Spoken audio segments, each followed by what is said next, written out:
Hello students, today we will continue with our hormone classes. We're in our fourth class now, and this will be the glycoproteins. Let's get started. There are three glycoprotein structures that I'll need for you to know the basic structure of it. It's going to be very basic. But before we go into these, I'd like to explain to you what a protein is versus what a glycoprotein is, and show you what our convention is going to be for illustrating these structures. Let's start with our protein. A protein is a long sequence of amino acids. So if we had something here like this, an amino acid, another amino acid, an amino acid, and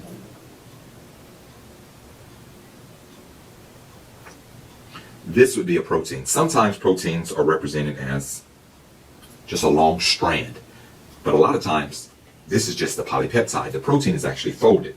So the protein, so this is the same as this. The protein is actually folded many times. And so this would be a protein here. And so a lot of times that can be done very simply. And so there's a protein. Now a glycoprotein is still a protein, but on the protein you have lots of sugars attached. You have a carbohydrate chain. A lot of times those carbohydrates are represented as hexagons. And so you have a chain of carbohydrates.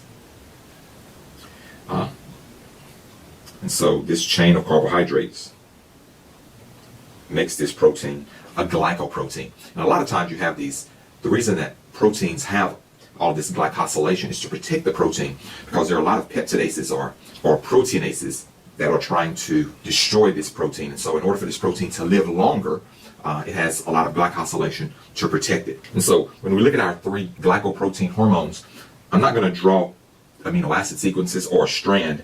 I'm just going to draw a protein as a closed structure. And so this would represent a protein that has one subunit. And that subunit is called the alpha unit, the alpha subunit. If a protein has two subunits that are different, the first one is called the alpha subunit and the second one is called the beta subunit. And so this protein is a dimer, because it has two subunits. And of course, if it has three, we're going to have alpha, beta, and gamma. And this is a trimer. And so you can have different levels of quaternary structure for these proteins. But even though we have a glycoprotein, it's going to be understood. I'm not going to try to draw the carbohydrates or the glycosylations on the protein subunits. I'm just going to simply draw a closed structure for one subunit and another closed structure for the other. All three of our proteins that we're going to look at shortly will have two subunits, an alpha subunit and a beta subunit. For all three of them, the alpha subunit is the same identical protein. It has 92 amino acids and they're all the same. So when we look at our proteins, the alpha has 92 amino acids and the beta is going to be different. It's going to have 112 to 118 amino acids. And so the beta subunit will change for our three glycoprotein hormones, but the alpha subunit will be the same. Now let's look at our three glycoprotein hormones. Now the first one that I'm going to draw here is going to be the alpha subunit, and it's going to be the same for all three of them. And every time the alpha subunit is going to have this disulfide bridge that attaches it to the beta subunit.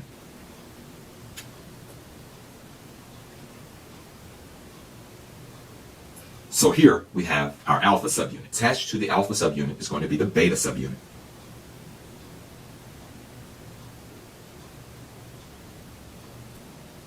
And so this is our first beta subunit attached to our alpha subunit. This combination can represent our first glycoprotein hormone, which is follicle stimulating hormone, FSH.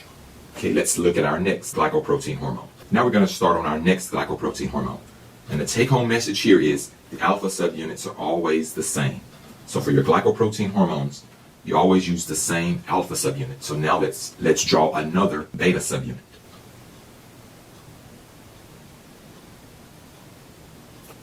There's our second beta subunit, and this configuration will represent our second glycoprotein hormone. And that glycoprotein hormone is luteinizing hormone, or LH. Now let's represent our final glycoprotein hormone. Again, the alpha subunits are the same. So now we're going to draw our beta subunit.